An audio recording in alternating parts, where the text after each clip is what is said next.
saat ini saya akan menjelaskan materi tentang wewenang pemerintahan dalam mata kuliah Hukum Administrasi Negara.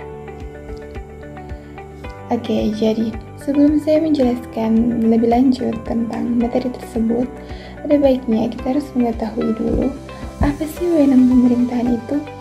Nah, teman-teman, jadi wewenang pemerintahan itu adalah kekuasaan atau hak yang dimiliki oleh pemerintah untuk mengatur, mengurus, serta menjalankan tugas negara.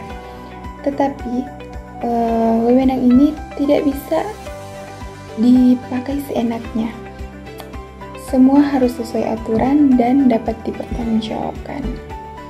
Oke, setelah kita mengetahui tentang pengertian dari wewenang pemerintahan, saatnya kita masuk dalam materi inti yang akan kita bahas pada saat ini.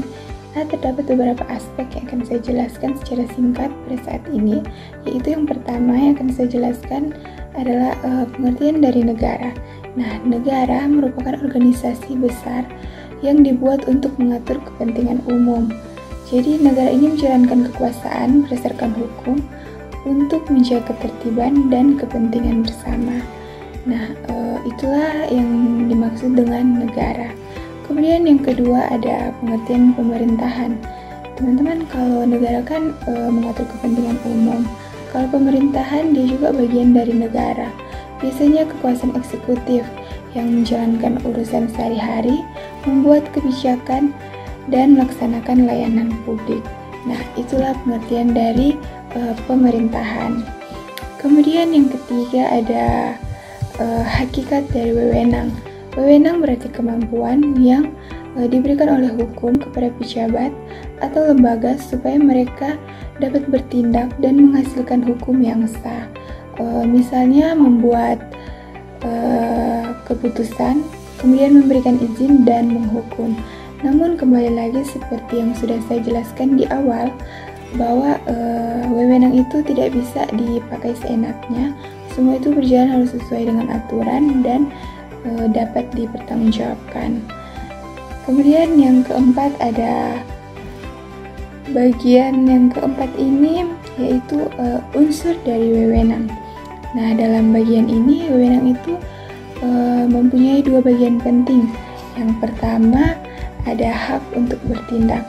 Contohnya pejabat boleh mengambil keputusan atau melakukan tindakan, namun tetap harus sesuai dengan aturan seperti yang sudah saya jelaskan di awal tadi. Kemudian yang kedua ada kewajiban pertanggungjawaban. Misalnya jika tindakan itu diambil, pejabat harus bertanggung jawab atas akibatnya, begitu teman-teman. Nah, kemudian yang terakhir yaitu tujuan pengaturan wewenang. Apa sih tujuan pengaturan wewenang ini? Jadi teman-teman, tujuan ini dibuat supaya kekuasaan pemerintahan itu dipakai sesuai hukum, tidak berlaku semuanya, dan dilaksanakan secara adil begitu, serta dapat dipertanggungjawabkan. Gitu teman-teman. Itulah 5 aspek yang bisa saya jelaskan secara singkat.